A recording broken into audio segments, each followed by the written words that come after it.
Bien, nous allons reprendre. Je pense que c'est allumé. Oui, vous entendez ? Cette deuxième table ronde qui a pour but de profiter de l'expérience de chercheurs et chercheuses qui ont initié ou qui animent actuellement des publications en sciences ouvertes ou qui doivent basculer en sciences ouvertes. Le format de la table ronde est le même que la première table ronde, c'est-à-dire que nous avons au préalable retenu un certain nombre de questions et nos invités ont aimablement accepté d'y répondre.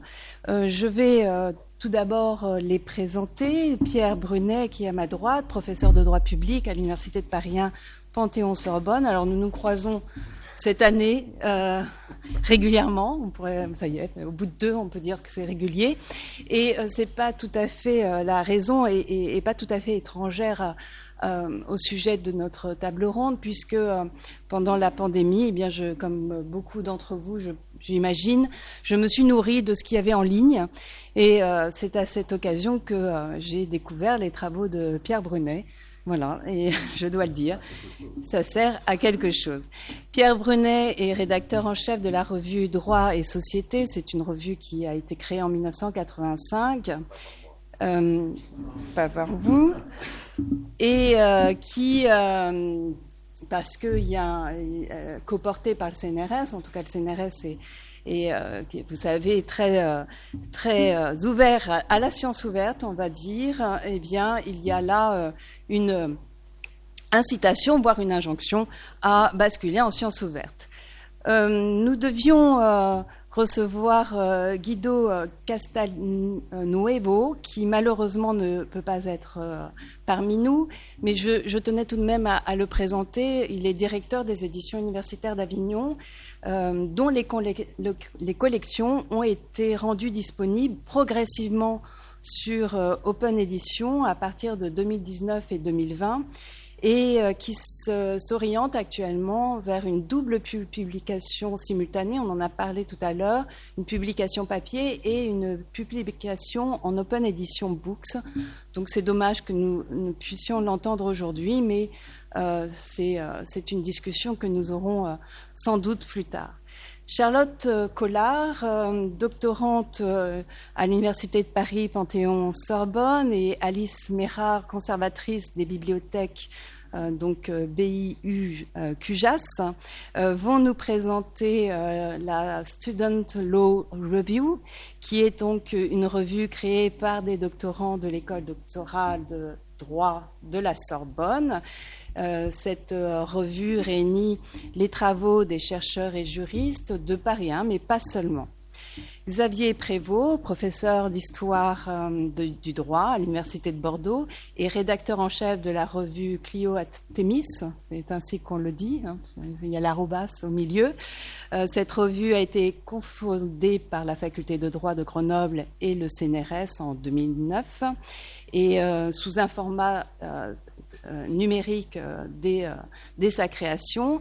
Au départ, elle était disponible sur un site privé, puis elle a basculé sur la plateforme Prairial en 2021, et depuis 2022, progressivement, où c'est peut-être fait déjà sur la plateforme Open Edition. Alors, juste avant de commencer les échanges, je voudrais juste ajouter quelques informations sur la plateforme Prairial que je viens d'énoncer. C'est une plateforme qui assure la diffusion des revues de sciences humaines et sociales en accès ouvert.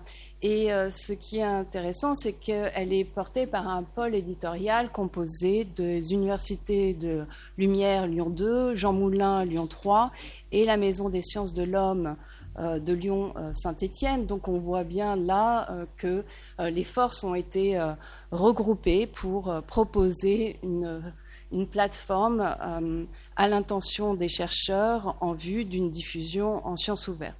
Puis Open Edition, qu'on a évoqué ce matin, pas ce matin, tout à l'heure, et qui va être à nouveau évoqué lors de cette table ronde, est une infrastructure complète d'édition numérique au service de la communication scientifique en sciences humaines et sociales, donc elle intéresse évidemment le droit. C'est une plateforme qui permet l'édition de revues, de livres, mais aussi de carnets de recherche. Donc c'est une plateforme nationale et qui s'inscrit dans le cadre du plan national pour la science ouverte, d'où sa place privilégiée dans la science ouverte. Voilà pour les informations nécessaires afin d'entendre ce que nos invités vont nous dire. Je vais donc commencer par une question relativement ouverte et vous demander ce qui a motivé le choix d'une publication en sciences ouvertes, et peut-être commencer par Monsieur Prévost. Oui, merci beaucoup. Alors, moi non plus, j'étais pas là à la fondation de la revue en 2009, mais l'idée des collègues qui ont donc fondé cette revue nativement numérique, et exclusivement numérique, c'était de créer une nouvelle revue généraliste en histoire du droit, qui favorise un accès large, qui renouvelle aussi certaines perspectives et certaines pratiques. Et en particulier, la revue a été fondée avec la volonté de mettre véritablement en place une évaluation en double aveugle par un comité indépendant, et d'élargir un certain nombre de perspectives en sciences sociales, sur les liens en tout cas entre l'histoire du droit et les sciences sociales.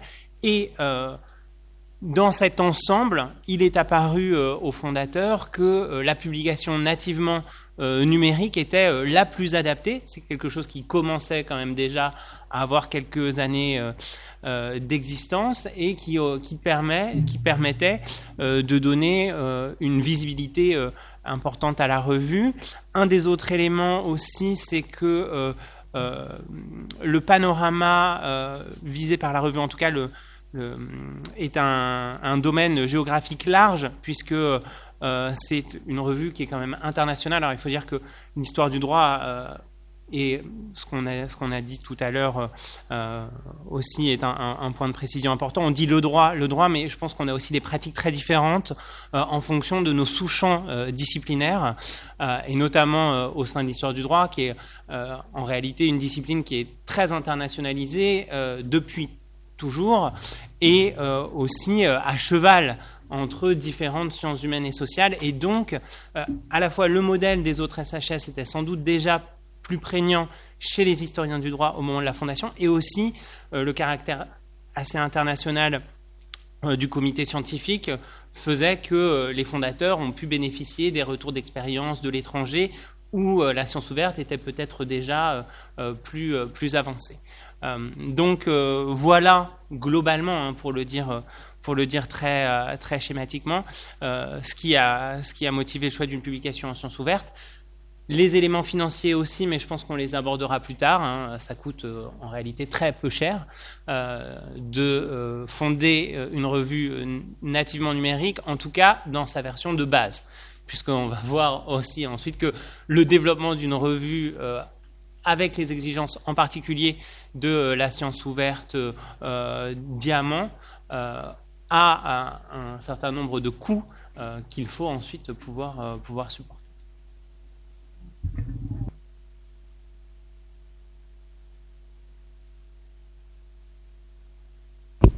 C'est bon. Bonjour à toutes et à tous. Alors moi non plus, j'étais pas présente à la création de la revue juridique des étudiants de la Sorbonne. Elle a été créée en 2018 et moi j'ai été rédactrice en chef globalement pendant l'année 2021. Et je dois dire que avant de recevoir l'invitation donc à parler à cette journée d'études, moi-même j'étais pas véritablement consciente, je prenais pas vraiment conscience du fait que c'était une publication en sciences ouvertes. Je ne l'ai jamais perçu comme un élément véritablement constitutif de notre identité, comme une de nos caractéristiques principales. J'aurais plus mis en avant le fait que c'est une revue de doctorants, généralistes du droit et aussi caractérisée par le bilinguisme. Mais je pense que, oui, pour répondre directement à votre question, pour les raisons qui auraient motivé le choix de la publication en sciences ouvertes, donc qui a été pris par Paul Éclair et Valentin Pinel-Ledray qui ont cofondé la revue. Je pense que c'était lié sans doute au fait que c'était plus accessible de publier ainsi, sur le plan financier, plus accessible aussi pour peut-être en raison du fait que nous n'étions, je dirais entre guillemets, que des doctorants, et ça nous paraissait plus simple de fonctionner ainsi, et peut-être lié à une question de légitimité, de se demander quelle légitimité en tant que doctorant, même bien que soutenu par l'université Paris 1, quelle légitimité on aurait de demander un accès payant à notre revue. Donc je pense que c'est ces raisons-là qui ont justifié le choix de publication en sciences ouvertes. Madame Mera, elle en revanche, elle était présente au moment de la publication, de la création de la revue. Alors oui, moi je peux intervenir non pas vraiment sur la question de la science ouverte, parce que je suis, comme la présentation l'a dit, je suis donc consacrée à Agrotech Pujas, donc on n'a pas du tout participé au comité éditorial. Ce n'est pas, pardon, merci. Voilà, donc comme je vous l'ai dit, nous n'avons pas du tout participé au comité éditorial. Donc l'assistance Agrotech Pujas, elle est plus sur le plan, on va dire, du référencement et de la valorisation. C'est à l'accompagnement, donc au référencement de la revue. Donc je ne vais vraiment pas me prononcer sur la question de la science ouverte qui ne relève pas de mon sujet ou de mes compétences. Alors je ne sais pas s'il y aura une question plus tard sur ces questions d'adaptation. Je pense que c'est plutôt plus tard que je laisse. Vous n'êtes pas obligé de répondre à toutes les questions. Je n'ai pas de légitimité à répondre à cette question-là. Merci. Pierre. Alors, pour droit et société, ce qui motive l'ouverture, la publication, le choix d'une publication en sciences ouvertes, c'est une incitation, comme tu le disais, du CNRS, parce que la revue Droit et Société reçoit une subvention du CNRS chaque année, ce qui suppose que tous les 2 ans, nous déposions une demande de subvention du CNRS, car elle n'est pas due et elle n'est pas accordée ad notum, je crois, on dit en latin, non ? Donc voilà, ça suppose de correspondre aux exigences, et correspondre aux exigences, ça veut dire, et ça a voulu dire ces dernières années, de réduire en fait l'embargo. Et on avait d'abord une barrière mobile de 5 ans, puis ensuite on est passé à 3, puis à 2, et maintenant on est à 1. Donc on n'est pas encore dans la science complètement ouverte, on est dans une science à moitié ouverte, avec juste une porte qui commence à se refermer, et on sait qu'on devra passer sans doute en science ouverte définitivement.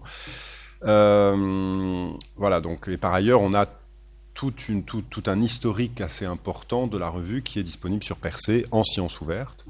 Et nous avons par ailleurs un portail hypothèse.org qui a longtemps été très bien alimenté par quelqu'un qui parlait lors de la première table ronde, en présence de Nathalie Lac, qui nous a quittés pour d'autres horizons. Et ce portail est d'une certaine manière de la science ouverte, au sens où nous publions sur ce portail toutes les recensions que la revue tient à publier très régulièrement.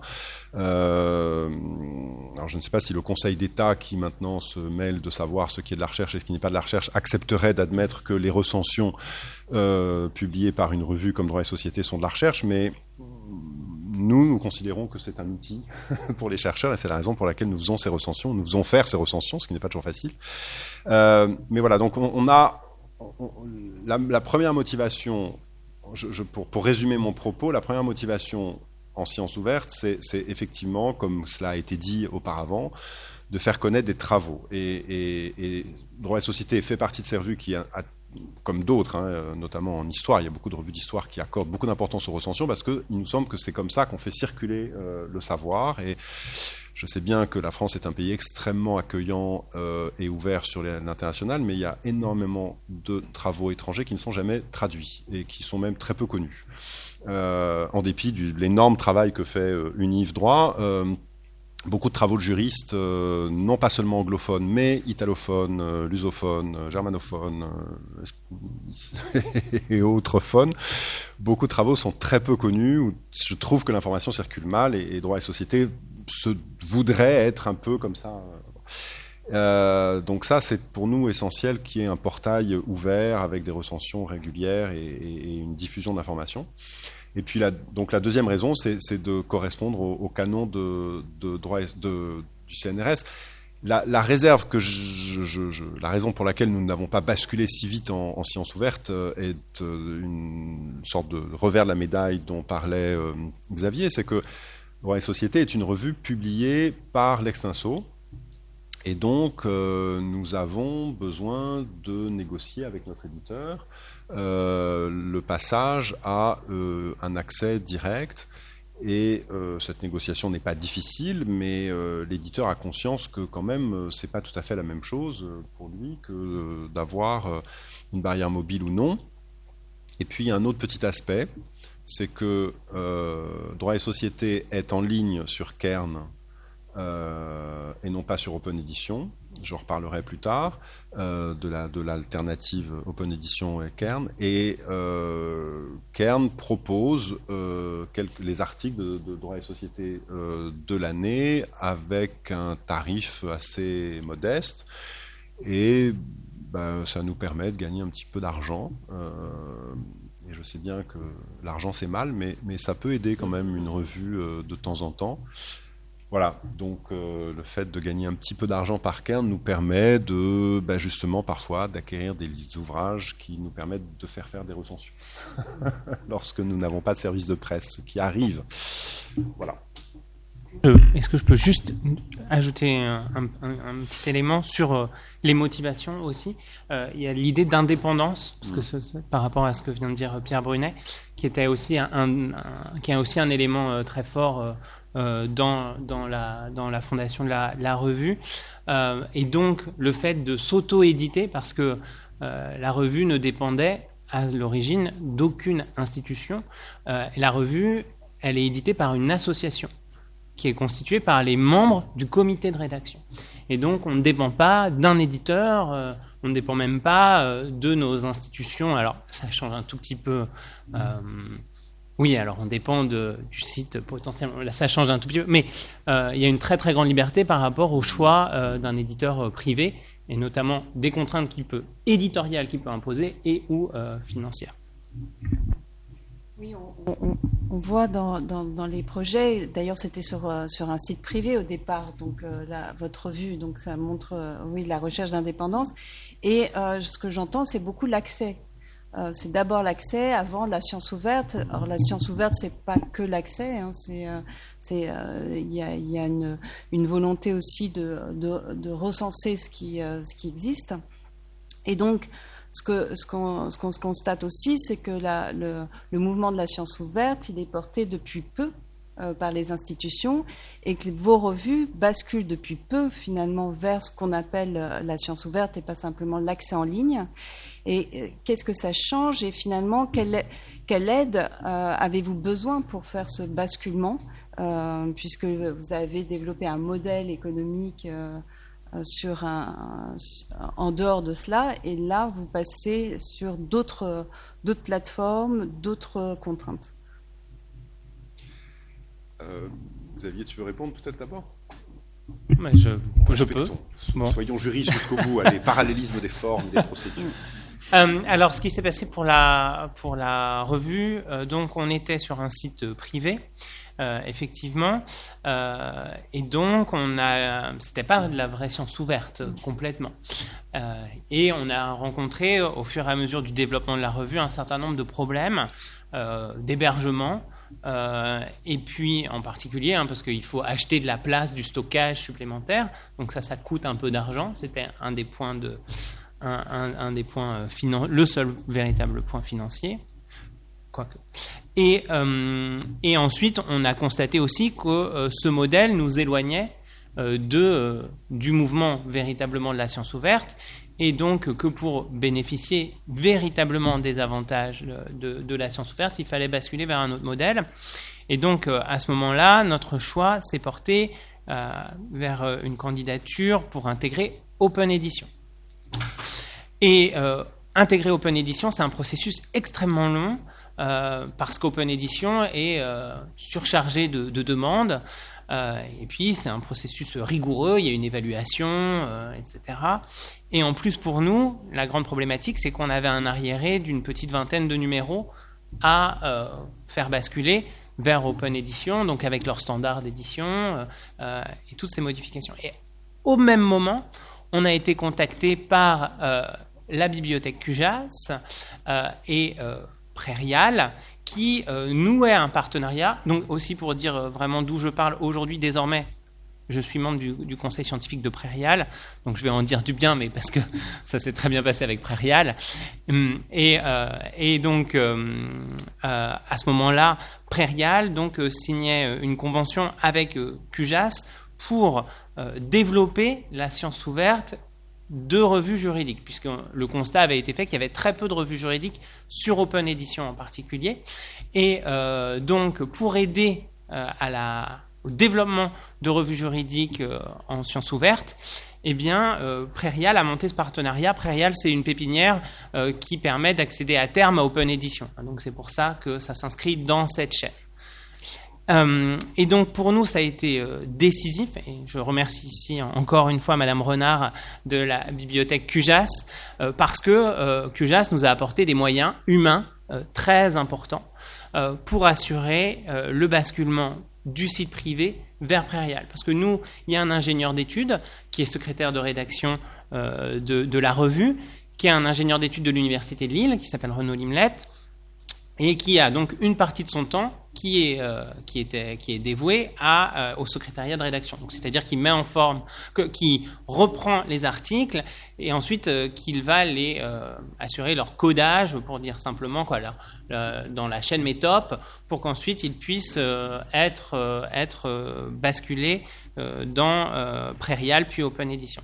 Mais là, il fallait reprendre un arriéré extrêmement important, et donc seul il ne pouvait pas s'en sortir. Et puis après, les membres du comité, nous on n'y connaît rien, c'est pas notre travail, c'est un vrai métier, et donc là on a pu avoir l'expertise incomparable de la bibliothèque QJAS, qui a consacré donc du temps, de l'argent pour la revue, et qui a même embauché ensuite pendant quelques mois un éditeur particulier qui est venu nous prêter aussi main forte et qui nous a fait progresser aussi en règle éditoriale.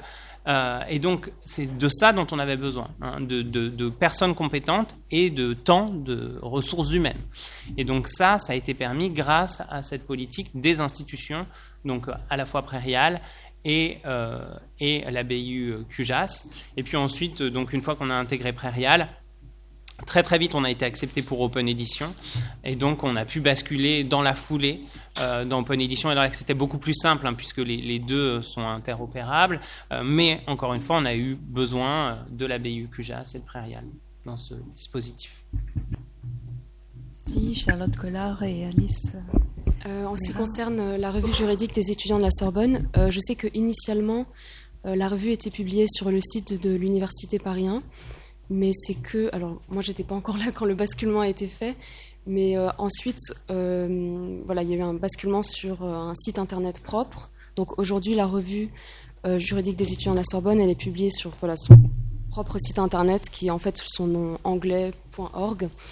Et on utilise un logiciel qui s'appelle Open Journal Systems, OJS, auquel on a pu accéder, j'imagine, grâce au numéro ISSN, voilà, dont parlera Madame Mera. Donc QJAS a joué un rôle pour qu'on puisse obtenir le numéro ISSN. Et donc on est sur cette plateforme, on utilise cette plateforme Open Journal Systems, qui est un logiciel donc conçu, que je connaissais pas avant de devenir rédactrice en chef de la revue, mais c'est un logiciel dédié aux revues, donc publications en sciences ouvertes, et qui nous permet de gérer toute l'activité éditoriale. Donc c'est à la fois c'est ce logiciel qui nous permet de recevoir les propositions d'articles. Ensuite on les a sur la plateforme, et tout le processus éditorial il se fait sur ce logiciel. Et aussi, c'est grâce à ce logiciel qu'on gère le site internet et qu'on peut publier les numéros de la revue. Et c'est, du coup, c'est un site internet propre et financé par nous, enfin hébergé par une plateforme, je sais pas comment on dit, mais en tout cas, c'est un hébergement qu'on paye chaque année. Que j'ai moi-même payé de ma poche l'année dernière. Donc voilà, c'est comme ça qu'on fonctionne. Et donc, juste un petit mot, vous faites tout vous-même. Les doctorants, les étudiants, vous faites tout. Oui. Sauf les évaluations qui sont. Oui, on a notre. Il y a le comité de lecture qu'on sollicite et qui est composé de doctorants. Mais sinon, oui, pour... Pas seulement, le comité de lecture est aussi composé des enseignants de Paris 1, puisqu'il me semble qu'on arrive de participer à l'évaluation des articles. Oui. Mais tout le travail éditorial est fait par l'équipe étudiante. Oui. Puisqu'il était question avec M. Prévost donc de partenariat, je vais quand même revenir assez rapidement sur le partenariat qui a été monté avec les CUJAS autour de la Sorbonne Le Review. Alors c'est une collaboration très limitée du côté de CUJAS, qui n'a rien à voir avec celle qui a été mise en place autour de Prairial, dont la collègue est d'ailleurs dans la salle. Donc, c'est vraiment une collaboration de moindre ampleur, mais puisque j'étais invitée, je vais quand même vous en parler. Donc nous, les liens avec la Sorbonne Le Review remontent à septembre 2018, donc à l'occasion du cocktail inaugural qui avait été lancé le 21 septembre et qui avait lieu dans l'appartement des Canals de Paris 1, en présence de M. Haddad, alors président de l'université, et de M. François-Guy Trébul, alors directeur de l'école de droit de la Sorbonne. Donc, à cette occasion, puisque CUJAS avait été invité, nous sommes bien évidemment répondu à l'appel. Nous avions proposé à M. Éclair et à M.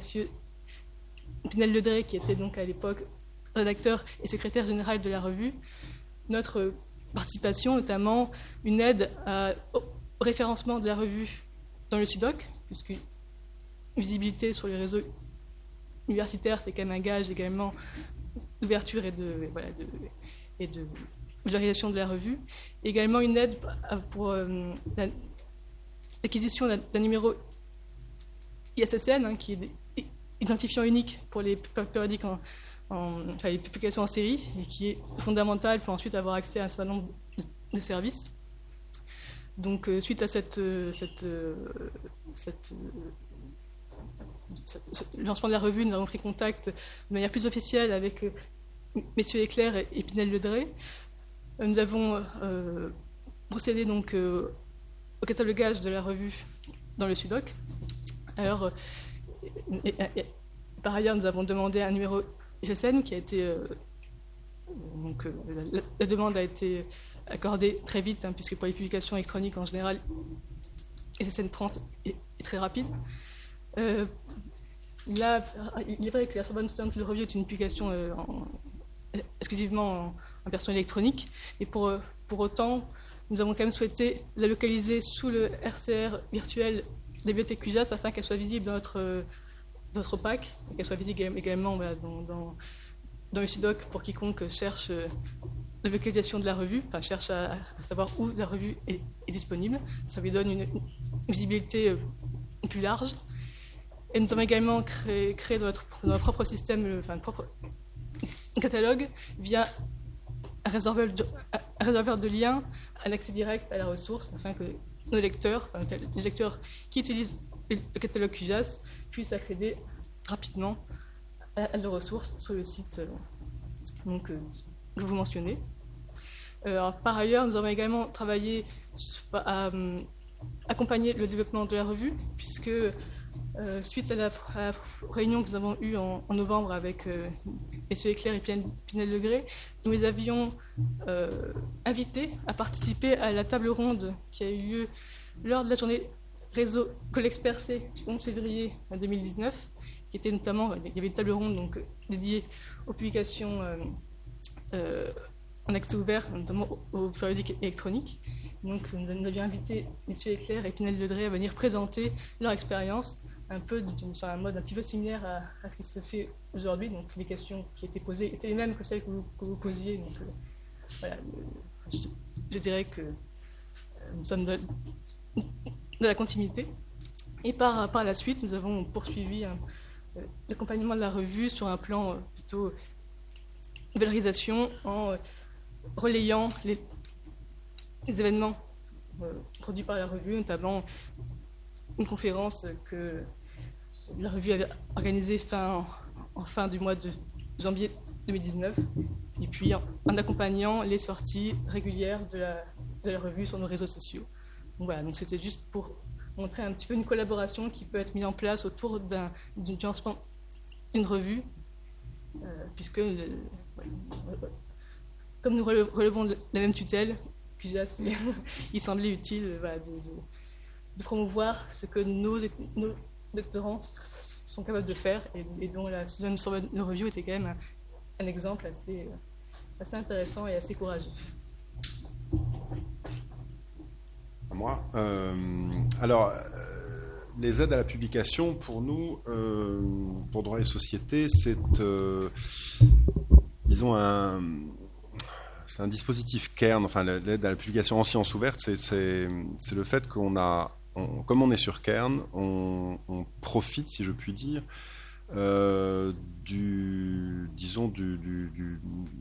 cette alliance qu'a nouée Cairn avec, d'un côté, le ministère de l'Éducation supérieure, de l'enseignement supérieur et de la recherche, et le consortium Couperin.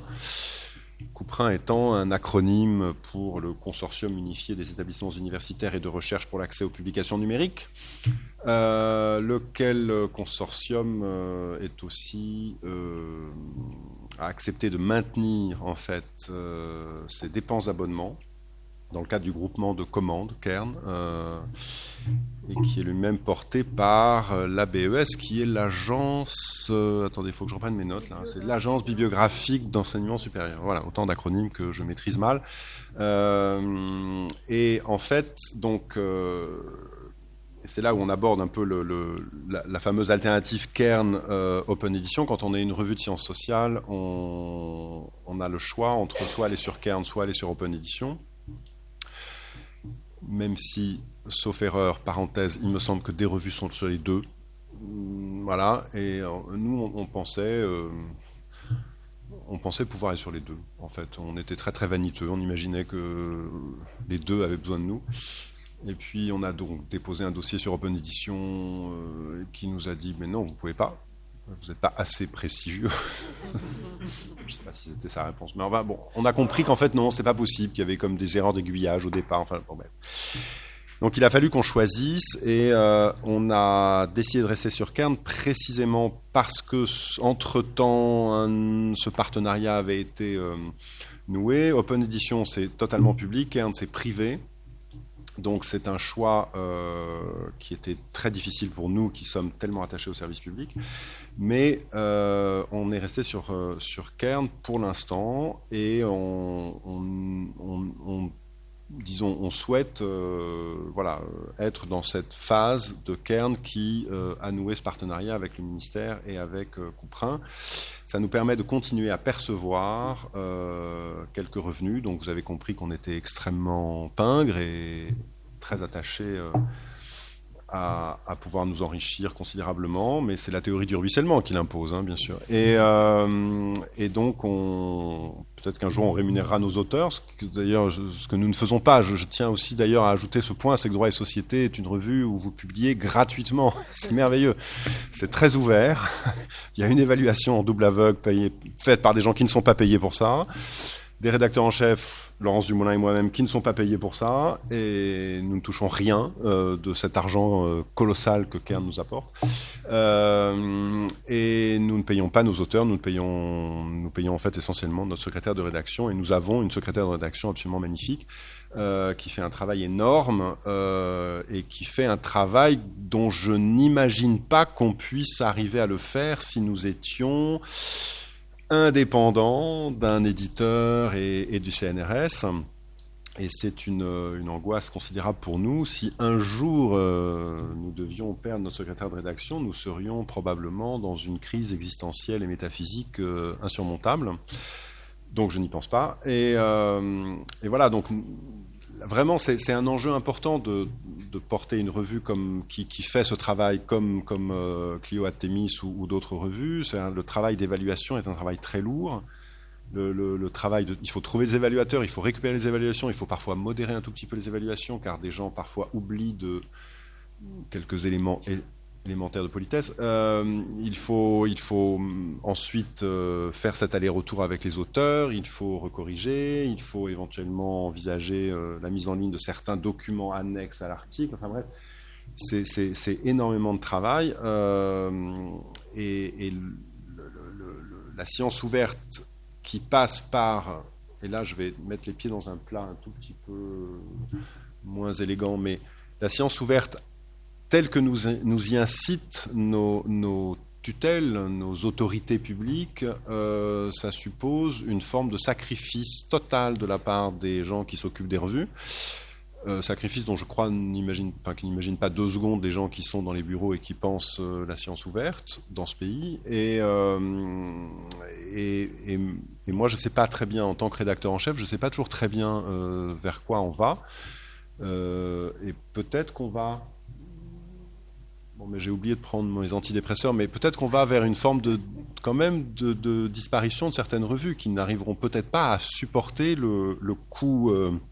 la charge mentale, comme on dit maintenant, de la gestion de ces revues. C'est-à-dire ou alors on va vers aussi un modèle qu'on connaît, qui est un modèle de sorte de mutualisation des moyens, mais avec, à mon avis, un travail de relecture qui risque de ne pas être aussi poussé que celui que l'on peut faire dans les conditions actuelles. Voilà. Mais je m'arrête là parce que sinon après je vais tous vous déprimer. Donc... c'est une question qu'on connaît tous, c'est le temps. C'est le temps qui est vraiment la denrée rare des chercheurs, oui. et la compétence aussi, parce que ça demande une compétence que de faire ce travail d'édition qui... C'est la ligne aussi. C'est-à-dire qu'aujourd'hui, je me permets juste de déborder un tout petit peu, mais je ne sais pas ce qu'en pensent mes collègues, mais à titre personnel, je trouve qu'on n'a pas de ligne. C'est-à-dire qu'en fait, à l'heure où je vous parle, je sais qu'on va vers une ouverture et donc vers un accès. Voilà. Donc l'ouverture, je vois. La science, je ne sais pas. C'est-à-dire que la ligne des autorités actuelles est loin d'être claire. On n'a pas, à mon sens, disons enfin, comment dire, en tout cas, même les revues financées par le CNRS ne savent pas toujours très très bien à quelle sauce elles seront mangées l'année prochaine ou dans 2 ans. Je ne trouve pas que ce soit d'une très grande clarté en fait. Alors c'est peut-être moi qui décode mal. Oui, il y a quand même un effort de communication du Comité national pour la science ouverte. On publie quand même des lignes directrices, des glossaires, et l'idée principale est de dire par science, c'est surtout ce qui est produit à l'aide de fonds publics. Donc c'est un retour au public de ce qui a été financé par le public finalement. Et par science, c'est très large, c'est-à-dire que c'est l'édition éventuellement, mais ça va jusqu'aux données.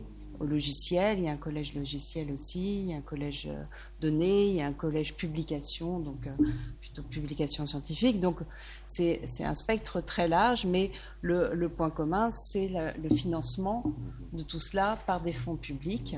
Et donc ça peut être par nos institutions et puis par tous les supports d'aide à la recherche. Donc ça peut peut-être aider à définir, mais qui était tout à l'heure a été posée la question entre la distinction entre ce qui relevait de la recherche et ce qui relevait finalement d'une information à un secteur privé, donc une information professionnelle. Mais si on regarde la définition de la science ouverte, en fait, c'est pas ça la question. C'est est-ce que ça a été financé par des fonds publics ou pas. Voilà. Et le montant du financement n'est pas véritablement... Principalement par des fonds publics. Voilà. Et sur cette question, je pense que en fait, la difficulté à laquelle tu fais référence, c'est cette transition d'un éditeur privé vers la science ouverte et qu'aujourd'hui, en réalité, nos interlocuteurs à nous, enseignants-chercheurs, ceux qui ont les compétences pour éditer nos revues, ce sont les personnels des bibliothèques et des plateformes, notamment hébergées par les MSH, qui sont en fait nos nouveaux éditeurs. Ce sont eux, nos interlocuteurs, qui ont les compétences éditoriales, dans tous les sens du terme, pour parvenir à cette qualité. Alors qu'avant, on échangeait avec des éditeurs privés. Aujourd'hui, on va échanger avec... moi, j'ai vu ça vraiment très très clairement quand on a basculé vers Prairial et Open Edition et le soutien de QJAS et le soutien de Prairial. Alors, le soutien d'Open Edition maintenant est plus évanescent parce qu'une fois qu'on est dessus, ils sont tellement débordés mais ils ont une adresse fonctionnelle, ils répondent. Mais je veux dire, par rapport à Prairial qui est petit et donc on a un suivi sur mesure, évidemment la grosse machine après, mais il y a tout un travail de formation dont a bénéficié aussi Renaud Limnet, mais qui s'était déjà très largement auto-formé lui-même. Et donc, nous, on a aussi cette chance, je dois le dire, et un gros soutien financier, alors un peu invisible, parce que ça s'est fait dans la négociation comme ça au moment de la création de la revue, qui est qu'on a un personnel d'une université qui a une partie de son temps qui est dévolu au secrétariat de rédaction de la revue. Donc, c'est un énorme soutien. Et c'est aussi dans ce sens-là où je disais on est indépendant, mais on est quand même toujours un peu dans la dépendance, forcément, des institutions. Mais aujourd'hui, c'est effectivement le seul lien institutionnel financier de la revue.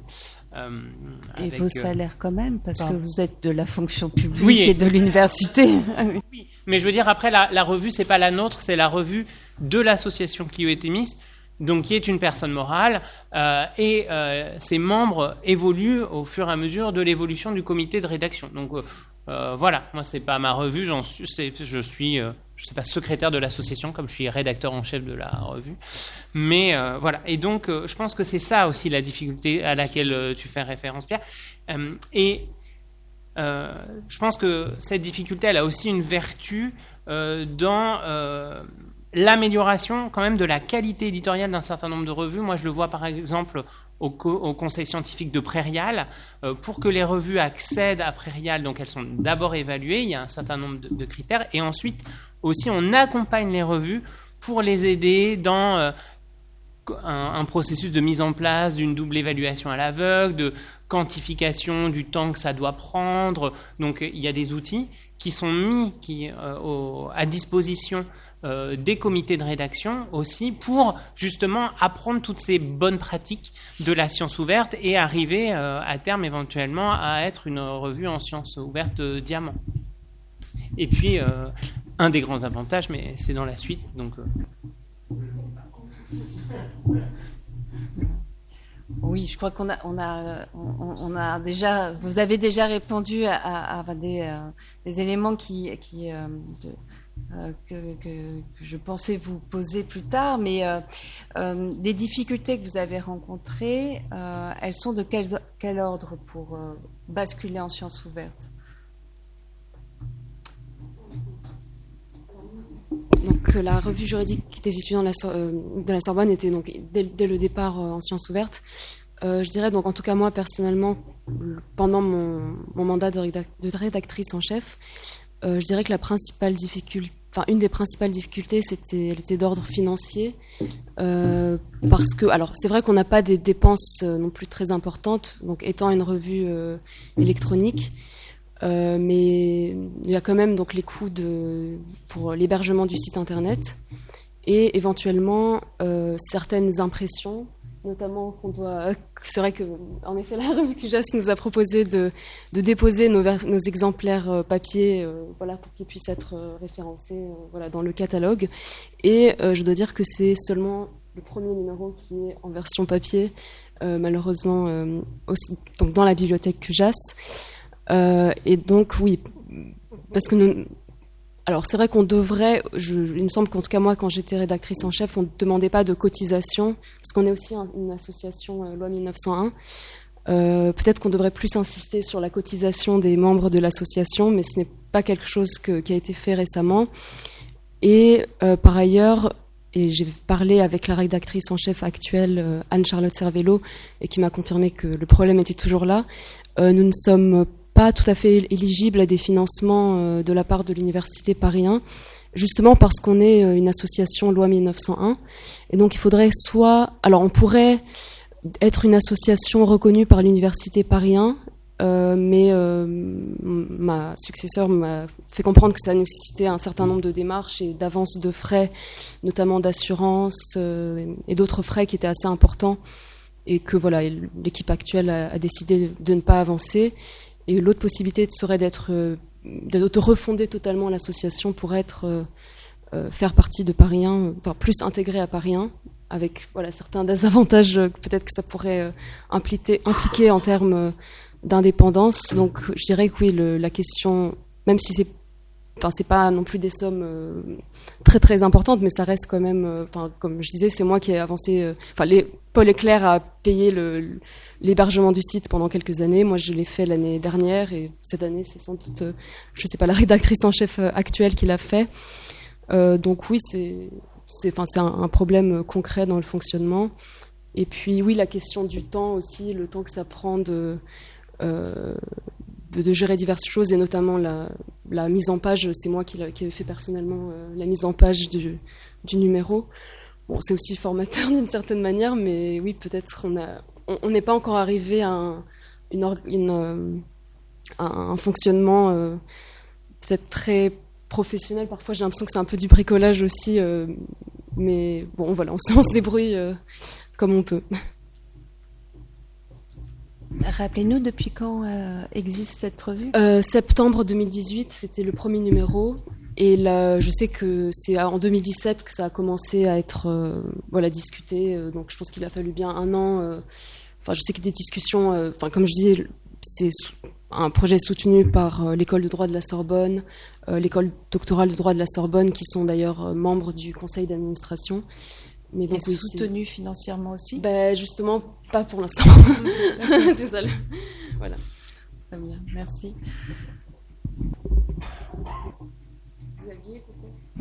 Les difficultés rencontrées, évidemment, sans le soutien de Prairial et de QJAS, de la bibliothèque QJAS, aujourd'hui, on ne serait pas encore en mesure d'être sur Open Edition, tant le temps nécessaire à la migration des anciens numéros. En fait, les nouveaux numéros, il n'y a pas de difficulté, mais convertir. Donc, quand la revue a été fondée en 2009,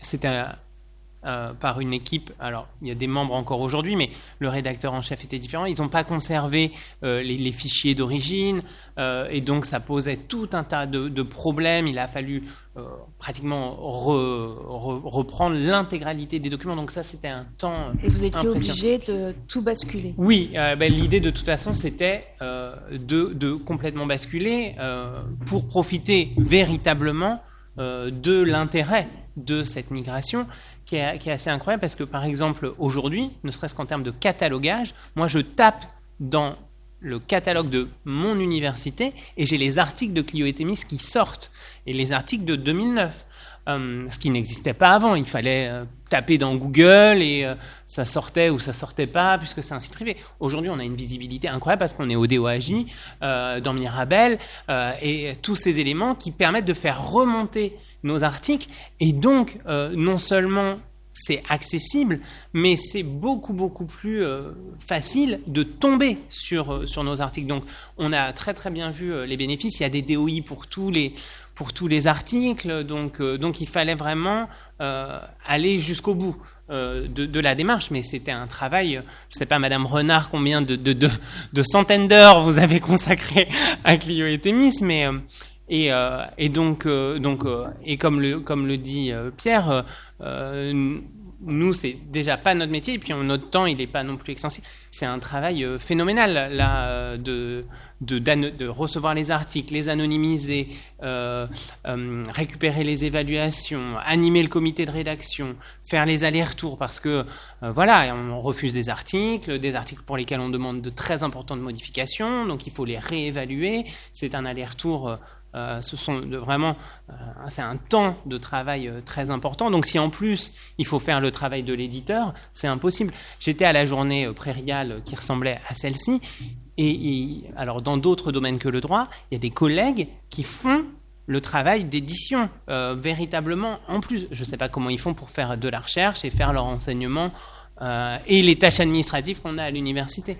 Donc c'est vraiment ça, moi, le frein. Et donc c'est pour ça que je suis très content de voir que nos institutions se mobilisent pour mettre des moyens pour qu'on puisse faire vivre ces revues. Parce que sinon, effectivement, le risque, c'est celui que soulevait Pierre, qui est que des revues disparaissent. Parce que c'est impossible sinon à faire. Bon, en fait, j'ai déjà un petit peu répondu sur les difficultés. La difficulté qu'on a eue, nous, à Droit et Société, dans la mesure où on est une vieille revue, si je puis me permettre cet adjectif, c'est que on a un mode de fonctionnement qui est un mode de fonctionnement hérité d'une époque où tout était papier et où la rapidité, par ailleurs, que suppose aujourd'hui la mise en ligne des articles est une rapidité que nous n'avons pas. Ça, c'est un point, je fais un peu, enfin, j'ajoute un petit élément dans la discussion, mais comment dire, la science ouverte et la mise en ligne et donc cet objectif d'accessibilité qui est quand même un point important fait que et la multiplication de revues en ligne qui n'obéissent pas forcément toujours à la même temporalité qu'une revue comme Droit et Société ou peut-être Clio Athémis fait que nous avons des publications qui prennent des délais de publication qui sont de 1 an et demi, par 1 an et demi. Bon, voilà, 1 an et demi. Bon, aujourd'hui, les auteurs ont du mal à accepter cette temporalité-là. Ils ont aussi un peu de mal d'ailleurs à avoir des allers-retours et des corrections et des demandes de 2e version, 3e version, 4e version, parce que quand même il y a encore un petit problème dans la dernière partie et que vous n'avez pas du tout tenu compte des remarques qui ont été faites déjà dans la 2e version. Enfin bref, c'est un équilibre très, très fragile et une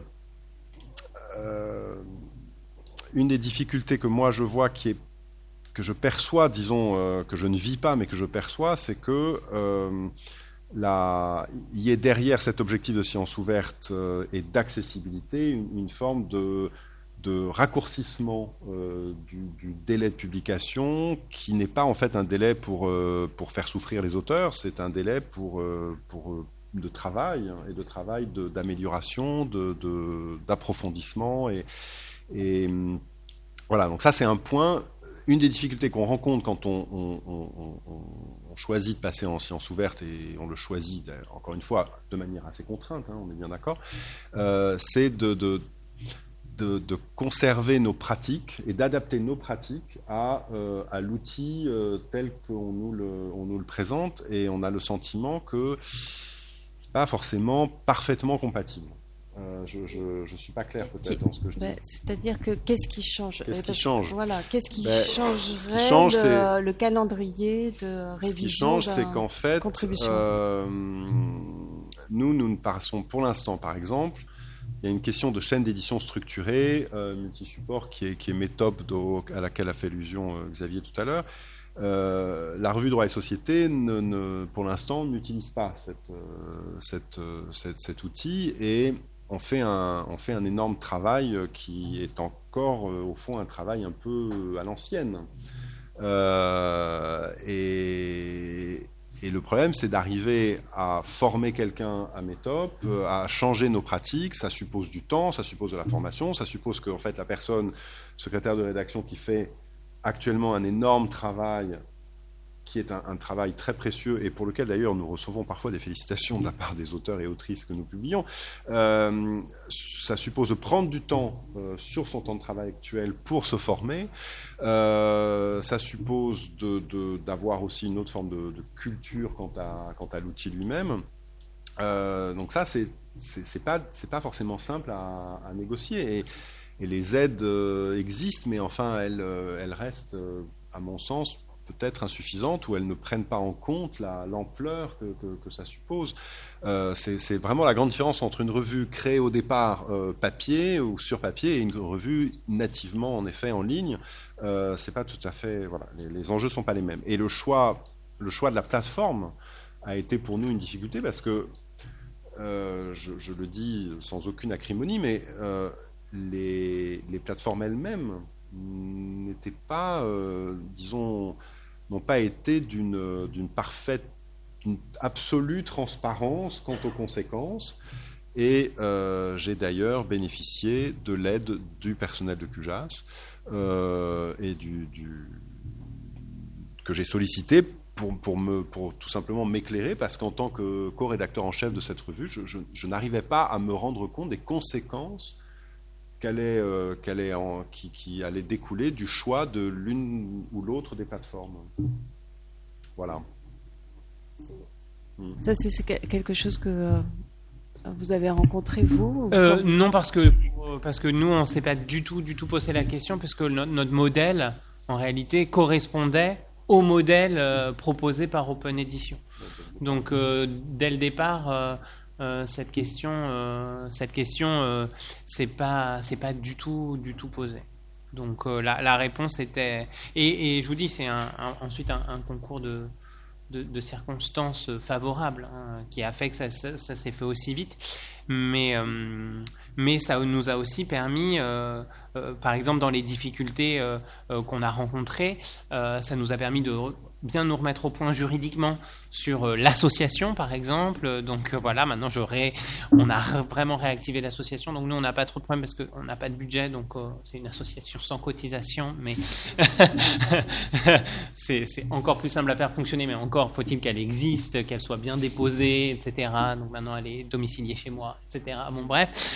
De ce point de vue-là, où aujourd'hui on fait signer des contrats aux auteurs, ce qui est aussi un point important. Ces contrats, ils ont été fournis par Open Edition. Par Prairial d'abord. D'accord. Et donc ça fait aussi l'objet. Donc il y a des modèles de contrats qu'on peut évidemment adapter. Alors aussi en fonction du CC BY qu'on a choisi, du Creative Commons, la licence Creative Commons qu'on a choisi. Mais donc ils nous ont fourni des modèles. On est une revue, on publie donc majoritairement en français, mais aussi en anglais, beaucoup, un petit peu en italien, un petit peu en espagnol, un petit peu en allemand, très peu en allemand. Mais donc parfois on a des auteurs, alors on peut toujours leur envoyer le contrat en anglais, mais c'est mieux d'avoir un modèle de contrat en italien, en espagnol. Donc j'ai le contrat en 4 langues. Ça c'est pareil, ça m'a été fourni par Prairial. Et c'est pratique. Je vois là, par exemple, on a publié, on a aussi une politique de traduction d'articles. Donc là, on a publié, par exemple, des traductions d'auteurs canadiens. Et donc, j'ai fait signer aux auteurs canadiens des contrats, et je vois à quel point pour eux, en réalité, c'est important dans leur modèle par rapport à leur éditeur anglo-saxon, les échanges qu'on a pu avoir. Et c'est vrai que juridiquement, moi, on a beau être juriste, alors... Je suis historien du droit, donc spécialiste du XVIe siècle, donc c'est quand même assez lointain tout ça. Mais c'est en réalité des enjeux importants qu'on maîtrise assez peu et que les gens de Prairial, d'Open Edition ou des plateformes dans nos institutions, eux maîtrisent parce qu'ils se forment, ils ont le suivi, ils ont les mises donc ils peuvent nous dire ce qui est possible ou pas. Et pour rebondir sur une remarque de Pierre, effectivement le délai chez nous aussi est très long.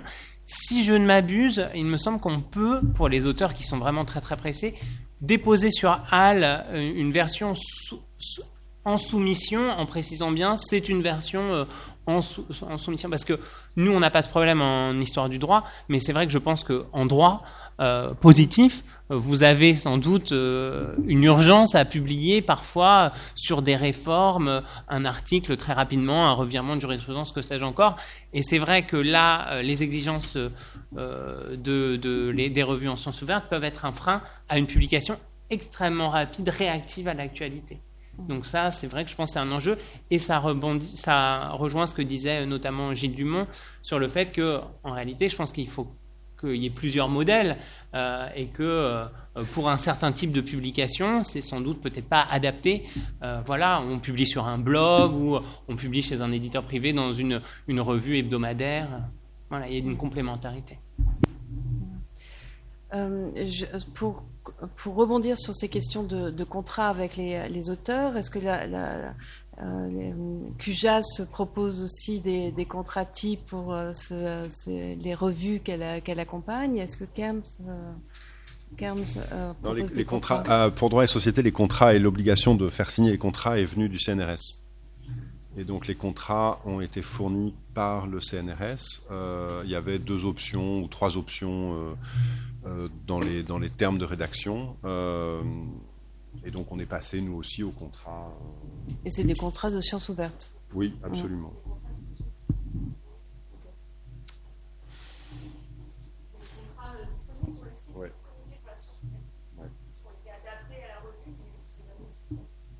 Et ils sont d'ailleurs en ligne, ils sont téléchargeables par les auteurs sur le site hypothèse.org. Alors, pour le cas de la Sorbonne Student Field Review, c'est vraiment un accompagnement très léger, donc non, il n'y a pas de contrat de ce type pour l'instant.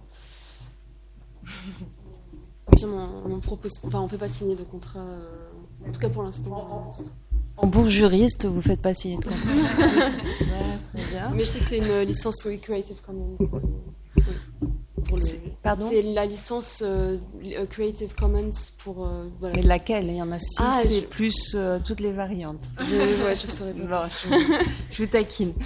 Très bien. Mais peut-être un mot de conclusion sur les conseils que vous pourriez apporter à vos chercheurs et chercheuses qui envisagent de se lancer dans l'aventure de la science ouverte. Je ne sais pas si vous leur avez donné envie, mais du moins, voilà, est-ce que vous auriez un conseil, en tout cas, ou des conseils? Oui, savoir qu'il y a des interlocuteurs en fait dans nos institutions, c'est à ça que servent ces journées, on l'ignore assez généralement, et qu'en fait ce sont eux qui vont pouvoir. C'est vrai qu'on l'a pas fait. Moi, je vois très bien comment ça s'est passé entre nous dans le comité.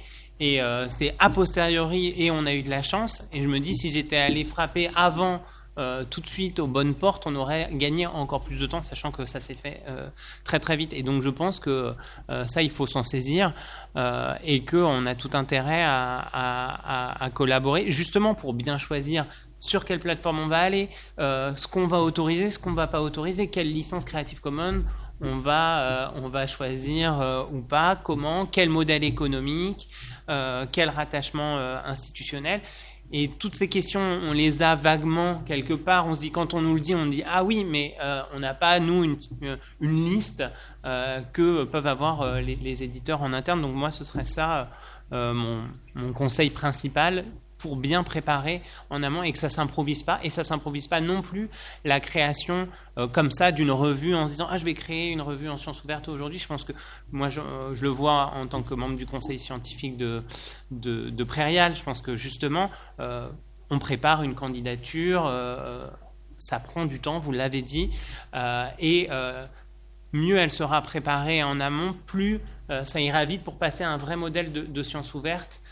Sans toutes les difficultés qu'on rencontre comme Pierre et moi quand on est une vieille revue et ce passage qui est forcément compliqué à un certain moment, même si une fois que c'est achevé, on est très très content. Moi je vois la consultation du site, par exemple le téléchargement la lecture des articles, le temps passé sur le site, l'accessibilité par le catalogage, ça change beaucoup de choses. Et puis ne serait-ce que le fait que maintenant les publications dans la revue comptent comme de la publication en sens ouvert pour les financements. Donc là j'ai eu plein de demandes de nouveaux dossiers, parce que aujourd'hui quand on a un financement ANR, un financement ERC, il faut que les produits de cette publication soient en sciences ouvertes. Donc, on va se tourner vers une revue en sciences ouvertes pour publier des dossiers extrêmement intéressants, extrêmement importants, puisque souvent, parce que derrière, il y a des projets de recherche qui ont été mûris pendant des années, qui ont des financements internationaux. Donc là, moi, j'ai les numéros prévus jusqu'en 2026. On a 2 numéros par an jusqu'en 2026, c'est ça. Donc on a une bonne visibilité Et j'ai encore reçu des propositions de numéros là où je dis aux gens, il faut accepter que ce soit publié en 2027, je ne sais pas quel est votre horizon.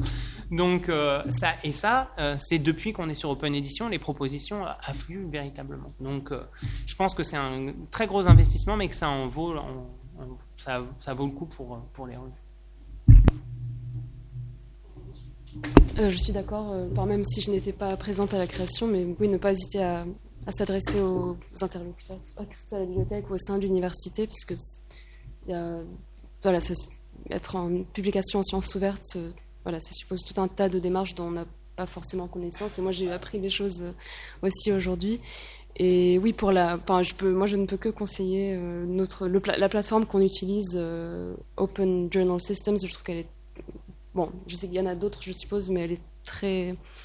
de ce que j'ai compris, ça a vraiment facilité tout le processus éditorial avec les relectures, les modifications. Enfin, ça centralise le processus éditorial. Donc, savoir qu'il y a des interlocuteurs et des logiciels libres, gratuits qui existent et qui facilitent ce genre de publication. Bon, moi, je ne vais pas ajouter grand-chose à ces conseils qui sont évidemment tout à fait pertinents. Je voudrais juste insister sur le fait que il me semble qu'on ne peut pas du tout envisager l'avenir sans ça. En fait, il y aurait quelque chose d'absurde à vouloir rester dans des modèles qui sont des modèles dont tout le monde voit bien qu'ils sont en train d'être remis en cause. Et il y a surtout beaucoup d'avantages. Les avantages qu'a évoqué Xavier Prévost, évidemment. Le fait que la science ouverte permet d'avoir une diffusion, permet d'avoir une internationalisation du lectorat. Ça peut aussi peut-être jouer, ne sait-on jamais, en faveur d'une forme de multiplication des langues et de lutter un peu contre une raréfaction des langues de la science. Je suis très très heureux en effet d'apprendre et de constater qu'on peut aujourd'hui avoir une revue en ligne accessible, sollicitée et qui à la fois publie en français, en anglais, en espagnol, en italien et en allemand. Et ça me semble être peut-être aussi une des politiques qu'il faudrait encourager, c'est-à-dire admettre que grâce à la science ouverte, en fait, on touche un public beaucoup plus vaste et un public qui peut-être peut ne pas se limiter à l'anglais. Je voudrais ajouter aussi un dernier point, c'est la question du référencement, c'est-à-dire sur lequel insistait également Xavier, c'est que aujourd'hui, en fait, une très grande partie de l'activité des chercheurs consiste à chercher sur Internet et non plus en bibliothèque. Et les revues en sciences ouvertes, évidemment, sont beaucoup plus faciles, beaucoup plus identifiables. Les catalogues sont certes très utiles, mais il y a aujourd'hui des moteurs de recherche qui le sont aussi et qui se substituent parfois au catalogue. Et d'où l'intérêt, évidemment, d'être en sciences ouvertes. Voilà. Merci. Est-ce qu'il y a des questions dans la salle ? Je voulais juste rajouter quelque chose parce que le but c'était quand même de motiver. Voilà. Et je voulais quand même reprendre le témoignage de Xavier Prévost. En fait, lors de notre dialogue préparatoire, notamment avec Marie Lemaire, ce que vous nous aviez partagé de votre expérience, c'était que quand même, ça vous avait appris des choses. Voilà. Donc, je trouvais que ça, c'était intéressant à dire aussi. Énormément dans mon travail de rédacteur en chef, pour la mise aux normes de la revue, voilà, notamment, et puis dans tout le processus éditorial, parce que c'est vrai que on apprend un peu sur le tas, on est membre du comité de rédaction, on voit comment ça se passe, l'ancien rédacteur en chef nous explique un peu, puis bon après. Et là, c'est vrai qu'il y a un côté aussi formation, professionnalisation.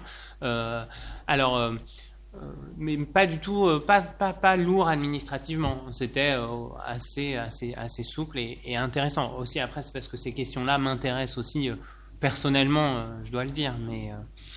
Mais oui, ça m'a appris des choses, beaucoup de choses. Ce que je note, c'est que votre revue est devenue très attractive, puisque effectivement ceux qui ont des financements avec cette obligation de diffuser en sciences ouvertes vont s'adresser à des revues qui diffusent en sciences ouvertes, et puis une accessibilité dédoublée par les référencements de ces revues en sciences ouvertes. Donc c'est un double gain finalement à la publication en sciences ouvertes. Oui, et la revue, d'ailleurs, pour rebondir, mais c'est un peu différent aussi de ce qui se passe en droit positif potentiellement par rapport à la remarque tout à l'heure. La revue était déjà quand même considérée comme une excellente revue d'histoire du droit. Les collègues historiens du droit ici, je pense, pourront témoigner avant même sa migration. Et en réalité, c'est aussi un des critères d'intégration pour intégrer Open Edition lors de l'évaluation. Il faut qu'on soit déjà une revue considérée dans le champ, qu'on assure sa périodicité, donc pas une revue qui paraît et puis après qui paraît pas pendant 1 an, puis qu'il y a 2 numéros qui sortent en 3 mois et puis ensuite il y a un numéro 1 an après. Bon, donc il y a déjà tout ça derrière, mais c'est vrai que ça vient encore renforcer ce phénomène.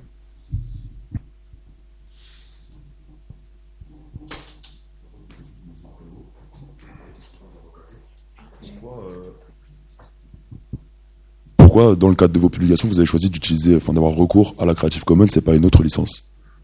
Parce que ça, de toute façon, c'est obligatoire pour intégrer Open Edition. Donc après, on a le choix entre différentes licences Creative Commons. Là, Open Edition nous a écrit il y a 15 jours pour dire à partir de telle date, ce sera telle licence, sauf mention contraire. Donc on avait encore le droit de choisir. Donc là, c'est vraiment... ça aussi, c'est une évolution, parce qu'avant, sur le site privé, c'était un peu... un petit bonheur, la chance, quoi. Les auteurs, ils avaient leur article, on disait oui, vous faites un peu ce que vous voulez, mais alors que là, désormais, c'est juridiquement bordé. Et c'est d'ailleurs un des avantages, notamment pour les dépôts, typiquement dans les archives, mais aussi la reconnaissance institutionnelle, la traduction des articles, leur réutilisation, ensuite dans d'autres revues, leur republication, etc.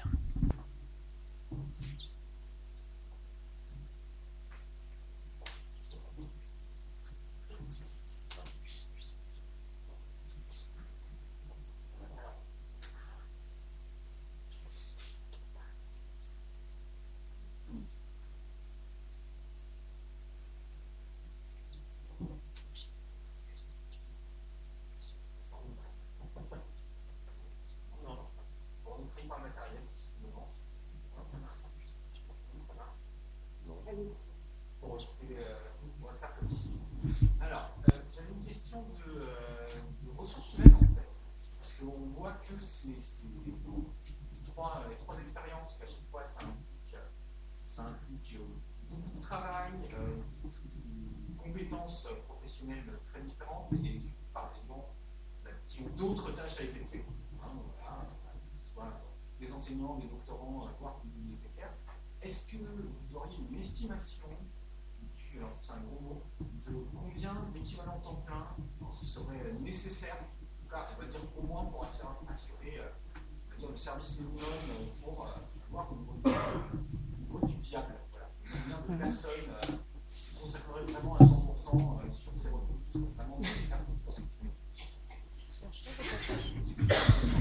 Déjà, l'appui à l'édition, c'est combien de temps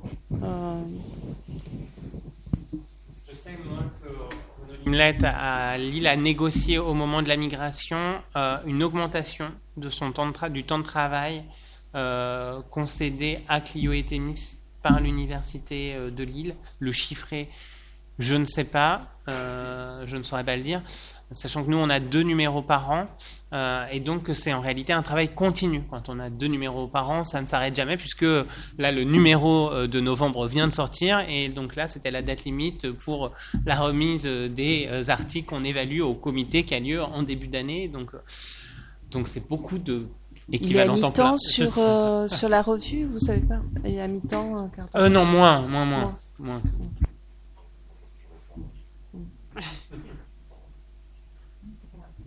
Je pense qu'on va faire la même réponse avec Pierre. Et j'ai vu que Pierre m'envoyait des SOS. Comme disait Monsieur Prévost, en fait, ça dépend du nombre de numéros dans l'année. Donc la charge et l'importance du nombre d'articles à publier. Donc ça, c'est déterminant. À l'heure actuelle, le CNRS ne met plus une personne pour une revue. C'est fini. En général, c'est une personne s'occupe de 2, voire 3 revues, suivant la taille de la revue. Mais on voit qu'il y a des revues qui ont besoin d'une personne à temps plein. Voilà. Donc, typiquement, un droit à société, il y a une personne à temps plein parce qu'il y a 3 numéros, parce qu'il y a une collection d'ouvrages derrière, parce qu'il y a un blog à maintenir, qu'il y a des réseaux sociaux à animer. Et déjà, une personne toute seule, elle n'y arrive pas. Donc, voilà. Mais voilà. À l'heure actuelle, le CNRS, c'est moins d'une personne pour une revue. Pour compléter même ce que vient de dire Nathalie, il y a non seulement le fait qu'il y a 3 numéros par an pour droit et société, mais en plus il y a des dossiers. Et l'évaluation d'un dossier ne donne pas lieu au même type de travail que l'évaluation des articles. Puisque quand on constitue un dossier, on demande à avoir un certain nombre d'articles, entre 4 et 5, qui traitent un sujet, qui sont pas juste, c'est pas une collection d'articles qui ont un point commun d'avoir dans le titre le même mot. Donc ça suppose de la part de la revue qui reçoit le dossier ou la proposition de dossier, de la part de ceux qui vont l'évaluer et de ceux qui ensuite récupèrent à la fois le dossier évalué, les évaluations, c'est de réfléchir à la cohérence. Donc c'est un travail encore différent. Une revue qui ne se contenterait que de publier que des articles varia à chaque numéro n'aurait sans doute pas la même charge de travail et les mêmes contraintes qu'une revue qui propose en effet des dossiers. Droit et société propose des dossiers et différentes rubriques. Il y a les articles, mais il y a aussi la question d'actualité, il y a aussi les traductions, il y a 5 rubriques en gros. Donc tout ça, c'est un travail continu et voilà, l'ancien rédacteur en chef, Jacques Comaille, s'amuse à dire, enfin ne s'amuse pas d'ailleurs, mais dit souvent que le soleil ne se couche jamais sur droit et société. Je pense qu'il se couche jamais non plus pour Clio Attemis et c'est un travail en effet à temps plein, voilà, avec des week-ends très agréables.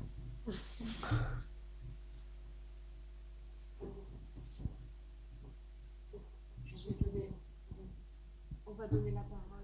Pierre-Guy Vintif, ouais. Non, pardon.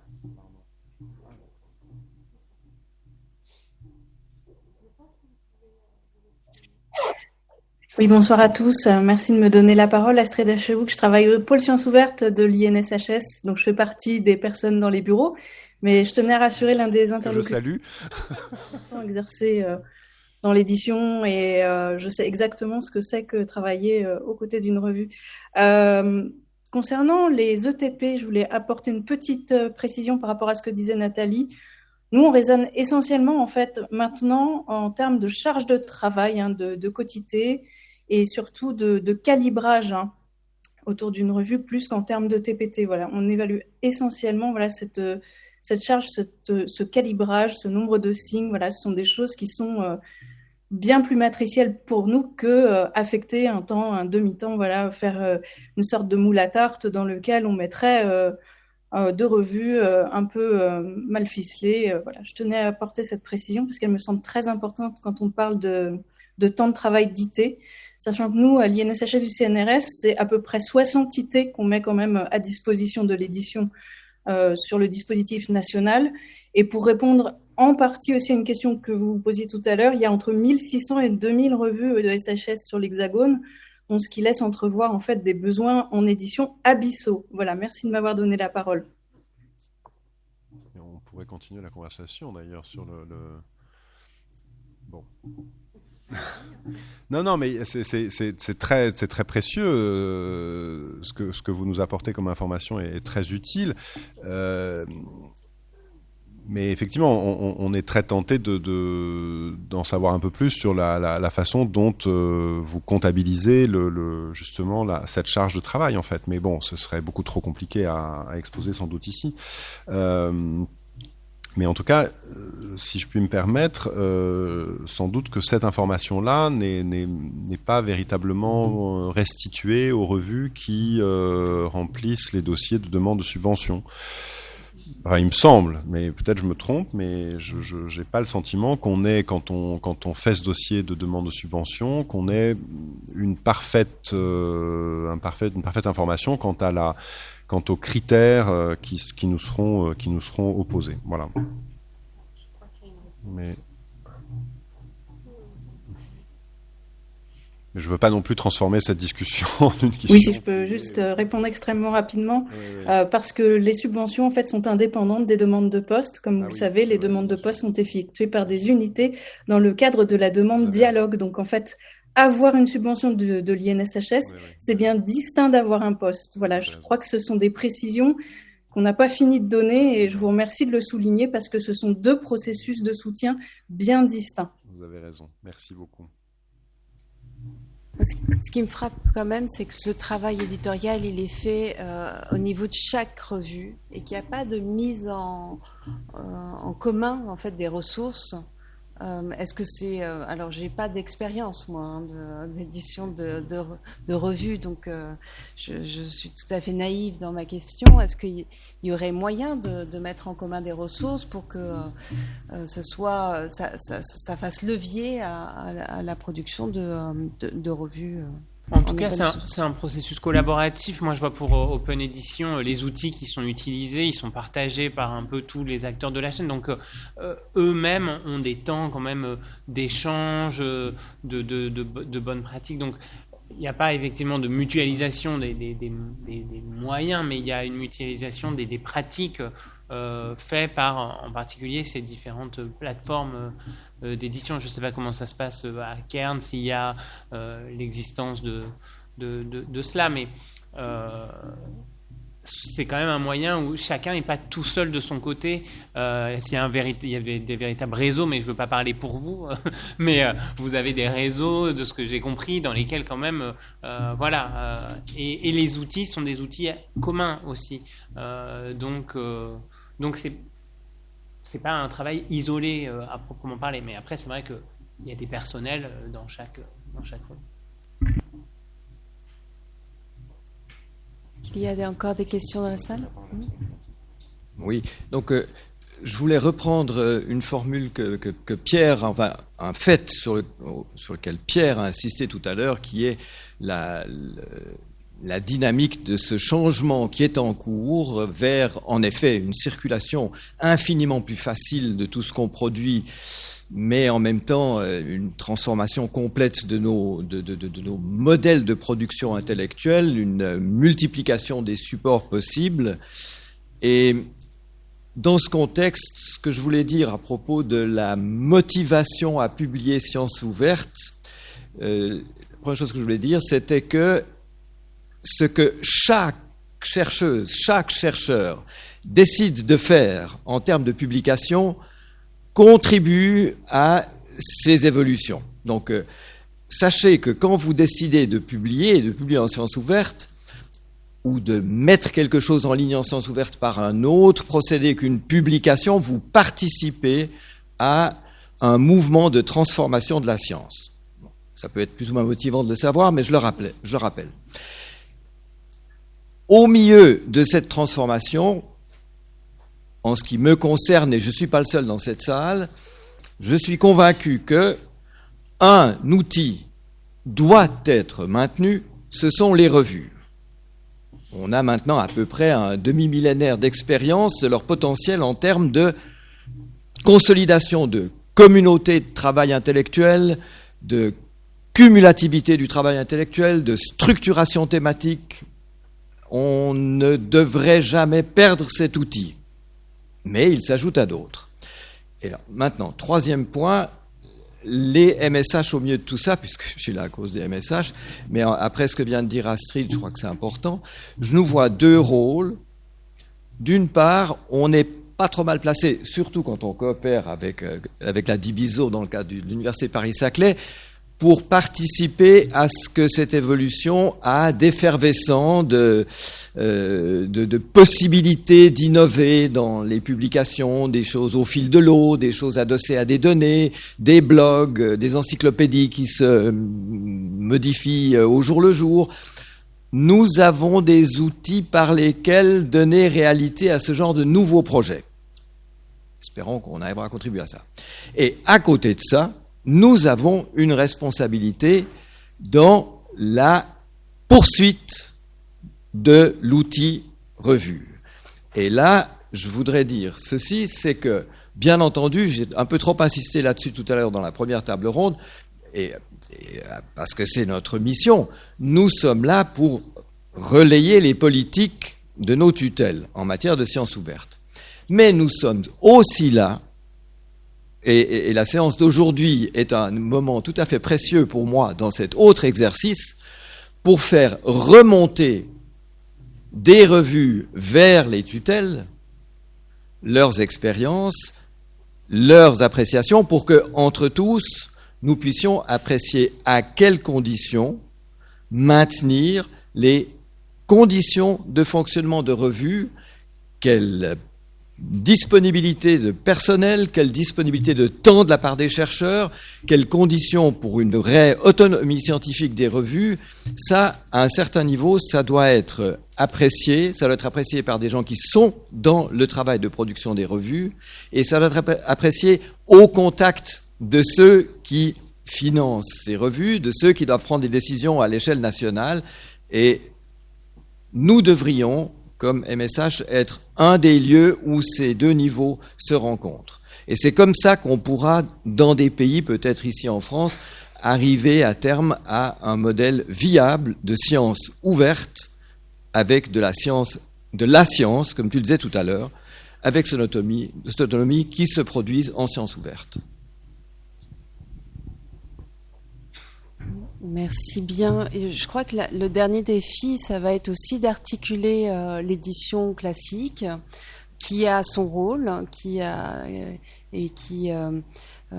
l'édition open science. Et pour l'instant, j'ai l'impression que la réflexion, elle est très très jeune et qu'on n'a pas encore les clés pour y parvenir.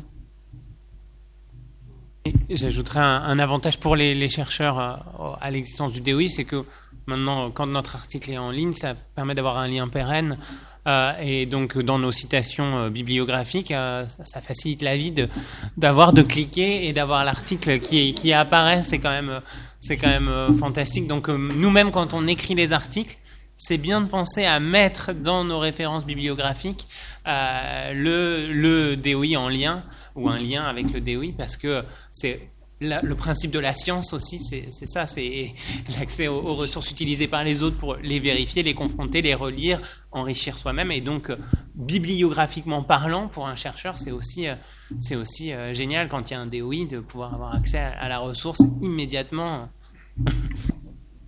Je voudrais ajouter un point sur ce, si je peux me permettre. Alors, en fait, je crois que nous ne sommes pas tout à fait représentatifs des revues juridiques.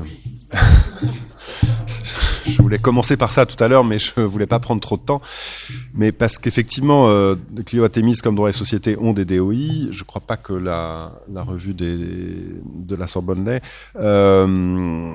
Et nous nous en servons en effet beaucoup. Bon, ça c'est une première chose.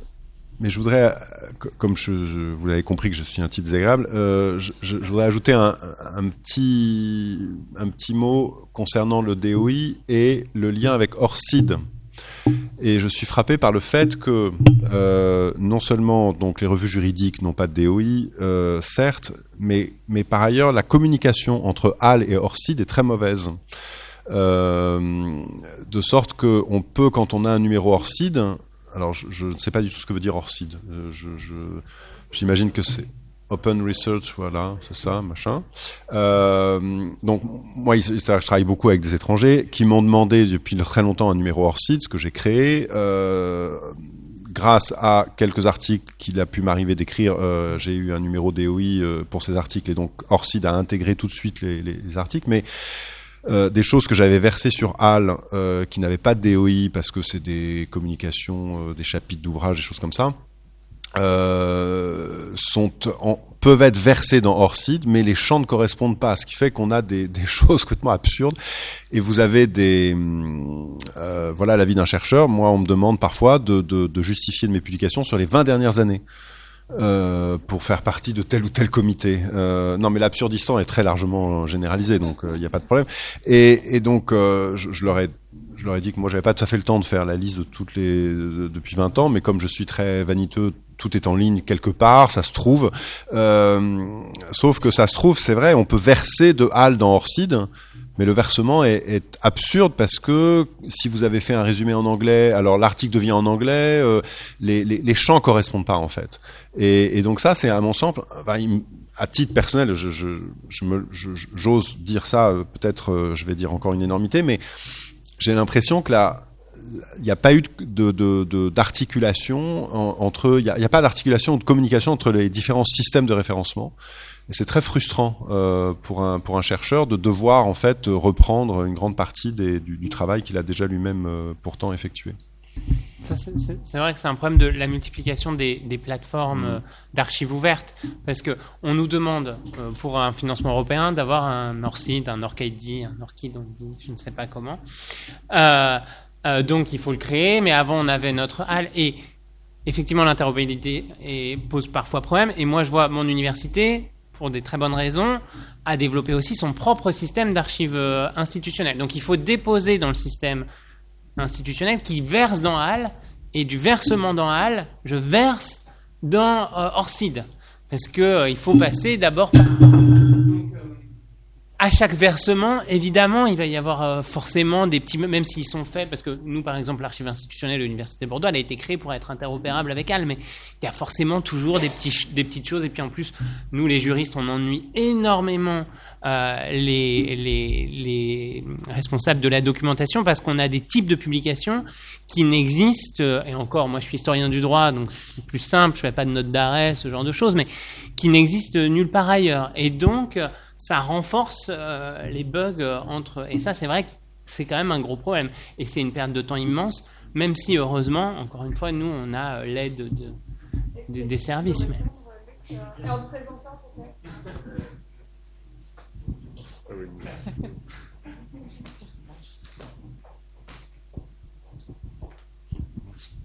Alors, je vais préciser, oui, effectivement, 2-3 petites choses. Je travaille à la direction des bibliothèques de l'université Paris-Saclay, et par ailleurs, je fais partie. Je suis membre du COMEX ORCID France. Alors, quelques mots sur ORCID pour expliquer un peu comment ça marche. C'est une organisation internationale à but non lucratif, qui est plutôt issue du monde anglo-saxon, et qui est gratuite pour les chercheurs, doit faciliter la vie des chercheurs, et qui propose un certain nombre de services payants aux institutions de la recherche. Et depuis 3 ans maintenant, la France s'est organisée en consortium. Et donc, en gros, c'est un consortium d'achat. Et donc, collectivement, je crois qu'on doit être une 50aine d'établissements maintenant en France à adhérer à ORCID et au consortium ORCID France. On a enfin, j'ai pas vu les résultats, mais les élections ont eu lieu, et c'est pas très démocratique, un représentant français au board d'ORCID au niveau international. Et c'est... je voudrais pas dire de bêtises. De mémoire, c'est Nicolas Fressanjas de l'université de Lorraine qui a été désigné par la France pour représenter, pour être mis dans une liste unique. Voilà. Et donc, on va un peu essayer de travailler ces questions d'interopérabilité, mais ça prend du temps puisqu'on est dans des systèmes internationaux et les pratiques françaises. HAL est une originalité au niveau mondial, et ORCID ne comprenait pas le fonctionnement de HAL quand on a commencé à travailler avec eux. Hein. C'est un peu comme le Minitel, en fait. C'est un peu comme le Minitel. Non, j'exagère. Là, cette fois-ci, c'est ouvert. L'autre possibilité, c'est de payer très cher des CRIS, donc des systèmes de gestion de la recherche pour chaque établissement. Et, en gros, c'est ça l'alternative et le modèle utilisé par nos collègues de la recherche anglo-saxonne, auxquels sont plus familiarisés les gens qui travaillent pour Orchid. Voilà. Un dernier point, mais là c'est réservé aux chercheurs de Saclay, alors UVSQ, Evry, etc. Au sens large, recherche Saclay. L'outil qui a été mentionné tout à l'heure par Nathalie Lac, qui s'appelle BiblioAL, est un outil qui justement permet de synchroniser les données bibliographiques qui sont collectées par les outils bibliométriques qu'on utilise. Scopus a été cité tout à l'heure, et donc on est capable de dire quelles sont les publications connues de tel et tel chercheur, et de s'authentifier avec son ORCID, d'indiquer son identifiant HAL, et à partir de ce profil-là, d'envoyer les données sur ORCID ou de les récupérer et de les envoyer sur HAL. Et là, avec un travail d'alignement des métadonnées qu'on est censé garantir et maintenir, même si c'est pas toujours facile, puisqu'il y a des évolutions régulières du modèle de métadonnées chez HAL. Voilà, donc c'est un travail qu'on essaye de faire, et cet outil, on essaie de le porter dans une logique science ouverte vers une solution libre et adaptée à d'autres établissements, et on travaille avec plusieurs établissements, dont Lyon 3, qui porte Prairial, voilà, pour que d'autres puissent s'en saisir et ce type de solution. Merci. C'est l'avantage du classement de Chambéry. Si, parce que ça permet de centraliser. Si on veut apparaître dans le classement, il faut tout centraliser. J'ai une question pour Charlotte. Je sais qu'il y a des doctorants dans la salle. Est-ce que vous leur recommanderiez l'expérience, et qu'est-ce que vous leur recommanderiez ? Alors, à nouveau, je me rends pas compte du défi que ça a dû être de vraiment créer et de poser les fondements de la revue. Donc moi, j'ai surtout l'aspect gestion d'une revue. C'est vrai que tout à l'heure, je parlais de temps et du fait que c'était assez chronophage, mais en même temps, vraiment, j'ai l'impression d'avoir j'ai beaucoup appris durant cette année où j'étais rédactrice en chef. Je trouvais que c'était assez vraiment stimulant d'échanger avec les auteurs, les relecteurs, enfin de mettre en contact des personnes, et voilà, pour finalement arriver à un numéro. Enfin, nous à la revue, on organise une conférence une fois par an, donc c'est aussi un autre moment intéressant, enfin qui permet peut-être de sortir je trouve que ça m'a permis de sortir un peu de ma petite zone de confort dans mon champ de recherche, et de m'intéresser à d'autres sujets toujours relatifs au droit, enfin puisque la revue juridique des étudiants de la Sorbonne est plutôt généraliste. Du coup, je ne sais plus, la question c'était... Oui, je ne sais pas si ça répond à la question, mais en tout cas, même si c'était quand même assez stressant, parce qu'il y avait... Enfin, la charge mentale était là. Moi, ce qui me stressait le plus, c'était de réussir à trouver des relecteurs et de faire en sorte que les relecteurs tiennent les délais, et que... Alors sachant qu'en même temps, on avait les auteurs qui nous demandaient des nouvelles de où en était la relecture, donc il y a des moments un peu... Enfin, il n'y a pas que des bons côtés, mais je trouve que globalement, je trouve que c'est très enrichissant, et ça me... Enfin, moi qui suis une novice dans la recherche et dans tout cet univers, ça m'a vraiment aussi apporté beaucoup de choses, je pense. Puis cette journée vous a permis de réaliser que vous participiez à la science ouverte sans le savoir. Oui, c'est ça. C'est formidable. Comme je disais tout à l'heure, j'ai appris beaucoup de choses, et peut-être ça va m'encourager. J'en parlerai avec l'équipe actuelle pour, peut-être mieux s'appuyer sur les infrastructures et les acteurs de la science ouverte, plus que nous le faisons actuellement. Okay. Mais merci à toutes, merci à tous d'avoir participé à cette table ronde, et puis nous allons entendre la conclusion de Julien Sempéré sans plus attendre. Merci beaucoup. Merci.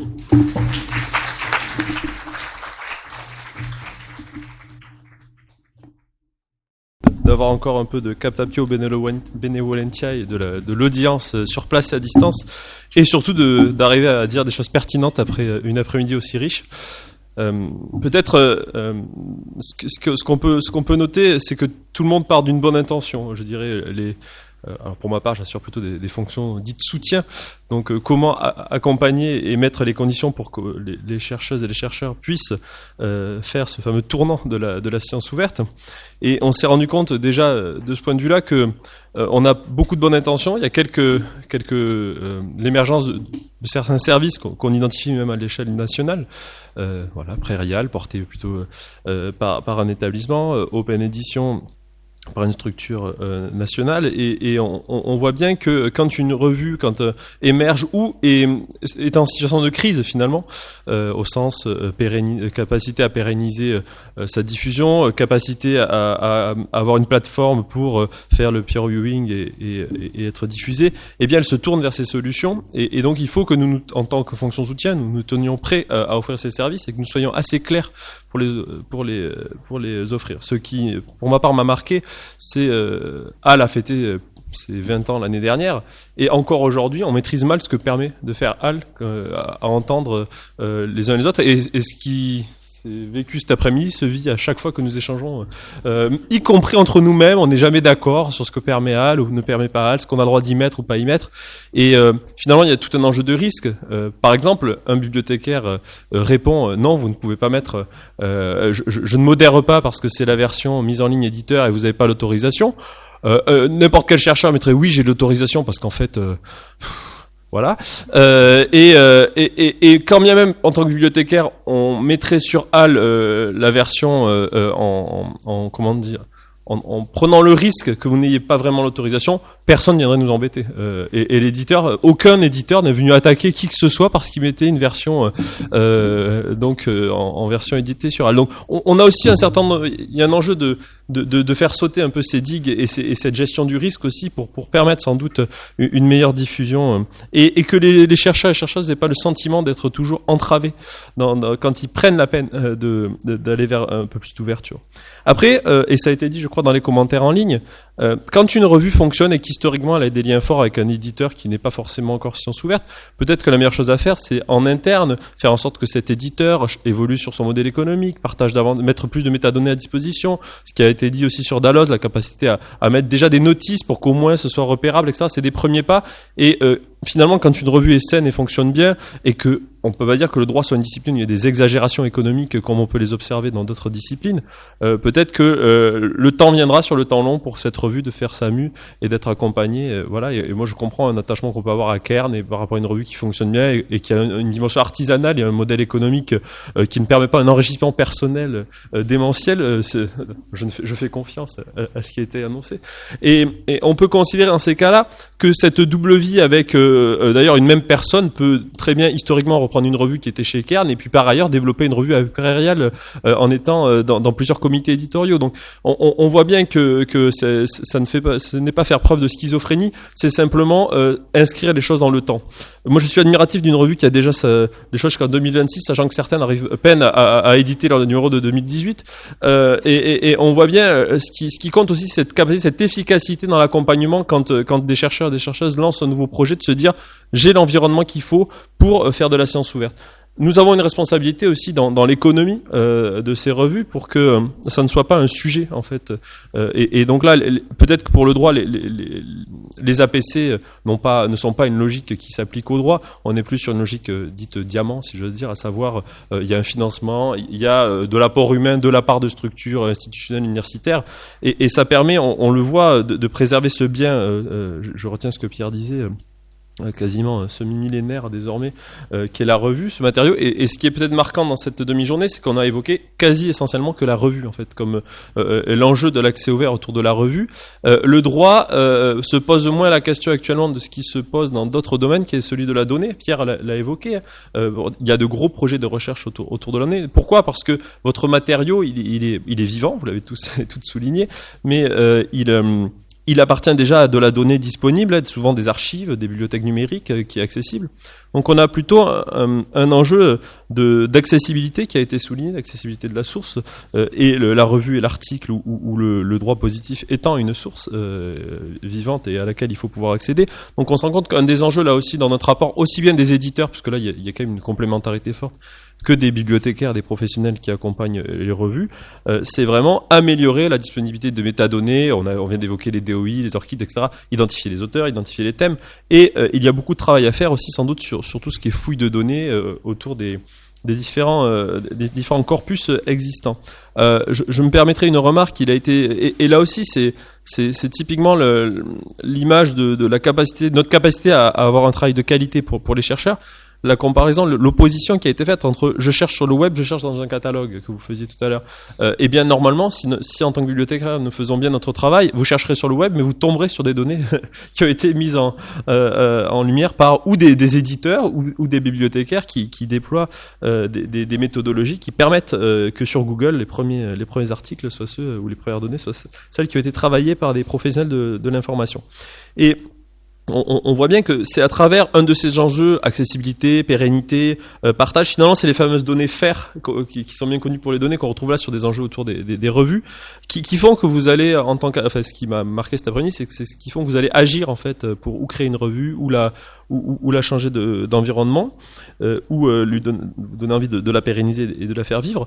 Et peut-être que ce sera l'objet d'une prochaine demi-journée. Pour moi, il y a quand même des enjeux de la science ouverte qui n'ont pas été évoqués et que je souhaiterais évoquer en conclusion ou qui ont été à peine ébauchés. Tout d'abord, c'est pour revenir, Pierre Guilventif en parler rapidement. Certes, les données. Donc, et les MSH sont en tout cas opérateurs de gros projets nationaux autour des données. Alors en sciences humaines et sociales en général. Je crois que le droit se prête tout à fait à des enjeux autour des humanités numériques qui aujourd'hui sont vraiment des problématiques très fortes en données et en données de recherche. Pourquoi ? Parce que c'est à la fois la capacité à mettre en avant, encore une fois, des textes, des corpus, mais aussi tout un ensemble de données, de métadonnées, et faire du lien avec des projets de recherche. Et d'ailleurs, il y a pas mal de projets financés autour de ces sujets.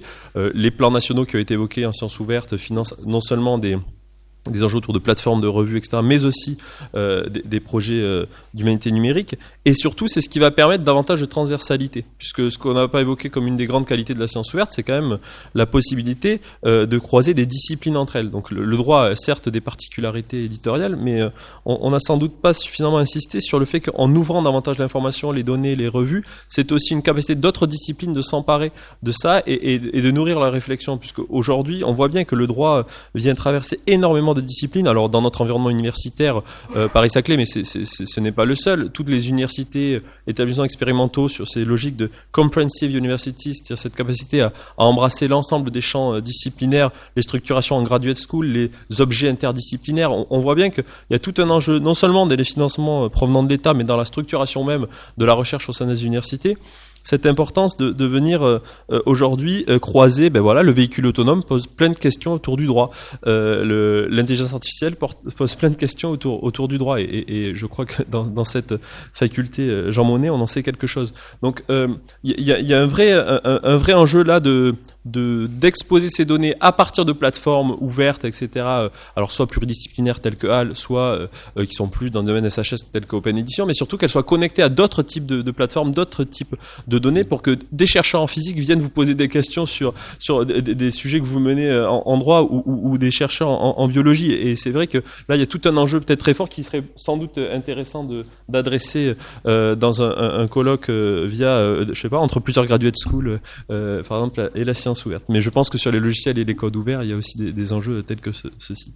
Et peut-être dire que le droit peut apporter énormément à la science ouverte également sous un aspect, je dirais, de mise en abîme de la chose, à savoir aujourd'hui, quand les collègues accompagnent pour les projets européens, les projets ANR, des dépôts de données, du traitement de données, etc., se posent plein de questions de droit, en fait, de droit de diffusion. Et là aussi, on en est encore à se poser des questions sur HAL et le risque, mais alors le risque autour des données médicales, du transfert de technologie versus l'ouverture des données, c'est aujourd'hui des choses sur lesquelles on a beaucoup encore à apprendre et à créer. Et il y a, y compris, on en parlait il y a quelque temps, l'enjeu aussi d'avoir des personnes formées à cela, qui sont capables d'accompagner ces révolutions. Et je crois que peut-être là où le droit aura le plus d'apport pour les autres disciplines, ça sera dans cette capacité à apporter les compétences, à ouvrir et en tout cas à lever certains freins sur cette capacité à partager de la donnée sans risque, ou en comprenant les limites avec le transfert de technologie, les limites avec l'intégrité, etc.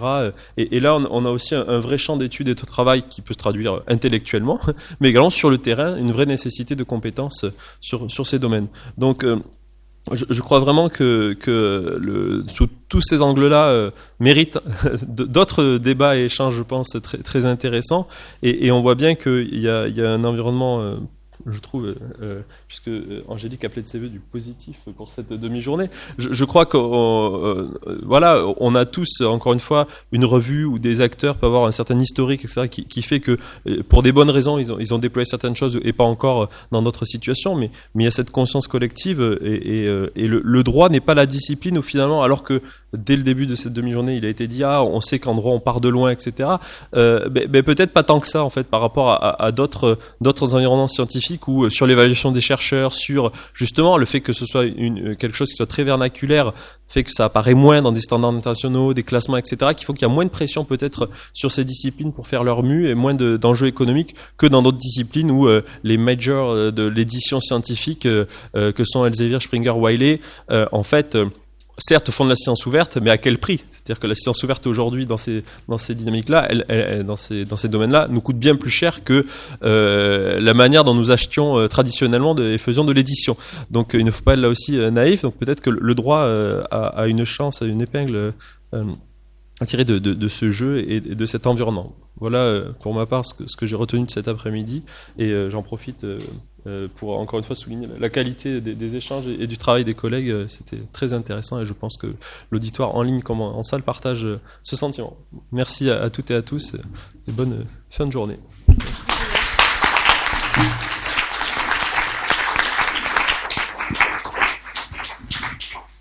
Merci Julien pour cette belle conclusion qui nous ouvre en fait encore d'autres demi-journées ou des journées complètes jusqu'en 2026 peut-être.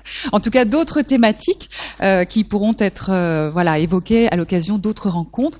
Mais avant cela, en tout cas, je tenais au nom du comité d'organisation à remercier très chaleureusement les intervenantes et les intervenants de ces deux tables rondes qui nous ont permis en tout cas qui nous ont permis de voir les belles opportunités que la science ouverte peut offrir aux chercheurs, qui ont évoqué aussi les écueils qui restent encore un peu à franchir, mais en tout cas ça donne un bel élan. Donc nous juristes, nous n'avons plus beaucoup d'excuses pour passer le pas. Et puis je voulais aussi remercier donc toutes celles et ceux qui sont donc venus entendre et participer donc à ces échanges in situ et également en visioconférence. Et pour accompagner mes remerciements, je vous invite simplement à passer à l'étage en dessous pour participer à un petit colloque en guise de clôture provisoire à nos échanges. Un cocktail, que je dis un colloque. Ben, je suis prête pour la suite, vous voyez. Donc un cocktail pour clore agréablement nos échanges et préparer nos échanges futurs. Voilà. Merci à toutes, merci à tous.